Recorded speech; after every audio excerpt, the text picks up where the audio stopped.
Thanks to all of you for coming. I wanted to start with Dr. Taylor. What do you think would be the impact of a tax rate increase on our economy at a time like this one? Well, I think it would be very harmful to have a tax rate increase.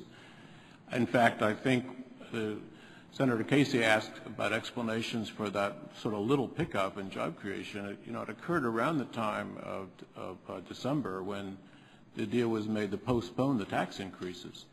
Remember, I think that was quite significant. I wish that it was permanently postponed, but there were tax increases on the books, and they've just been postponed. I think that was positive. So it gives you some sense of what you can get from agreeing not to increase tax rates. I think it would be very harmful to the economy. What if we limited the tax rate increases to the wealthy?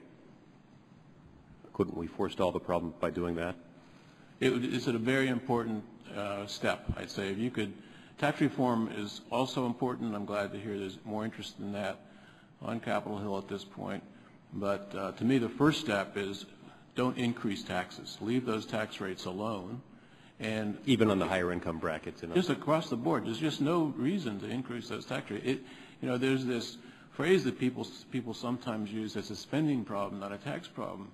Well, that's the truth, actually. If you look at the numbers carefully, it's hard to convey that to people without looking at the numbers. But when you look at the numbers, that's really what it is. And you don't want to risk the disincentives. There are enough disincentives now for firms to invest with the regulations and the fear of the debt problems, and for that matter, I think monetary policy. But there's lots of reasons that investment is not as strong as it should be or could be. Of course, housing is part of that. And unless we get investment moving, unless firms start investing and expanding, unemployment's going to stay high. So I think that's what we just drive, that private investment, whether it's equipment, structures, and you'll see jobs being created.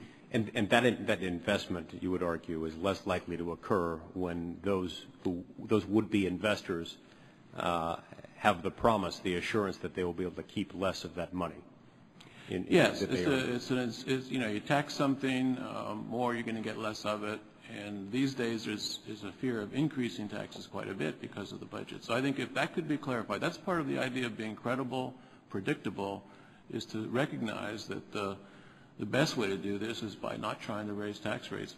And quite frankly, I don't see there's much interest in doing that in the country anyway. So would it be fair then to conclude that a supposed tax rate that affects only the rich is in fact a misnomer, because it would end up impacting perhaps most acutely, most severely, those most vulnerable people, those people who most desperately need jobs, would be less likely to find them as a result of diminished investment, leading to less employment? Yeah, if you make reduce the incentives for firms to invest and expand, you're going to reduce the incentives for them to create the jobs, and that's where the jobs come from. The jobs are not coming from more government purchases or even less government purchases. Don't detract from the jobs. It's that private sector investment, which that's what the data show. And to the extent that you can encourage that by not raising the tax rates on those firms, there's a lot of small business firms, larger small business firms to be sure, it's going to be counterproductive, and we'll have this high unemployment rate, which is a tragedy for quite a while. We hear a lot of talk about the debt limit and about how a failure to raise the debt limit could result in this or that economic catastrophe. Is there not also an economic catastrophe that could and would await us if we were to raise the debt limit reflexively as it has been raised many times in the past, without any significant strings attached, without attaching it to significant binding spending caps?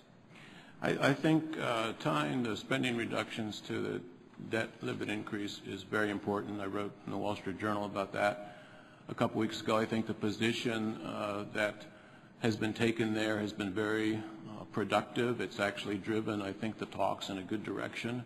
So a clean, so-called clean debt limit increase without spending would damage credibility, especially at this point because we've had such a surge in spending. So I've argued strongly for tying these together, and I can see why others would just like to have a clean debt limit increase, but I think, especially at this point in time, it would be a mistake. Moreover, I think when I hear about these budget negotiations, we stand a good chance of tying those together, as the speaker originally suggested.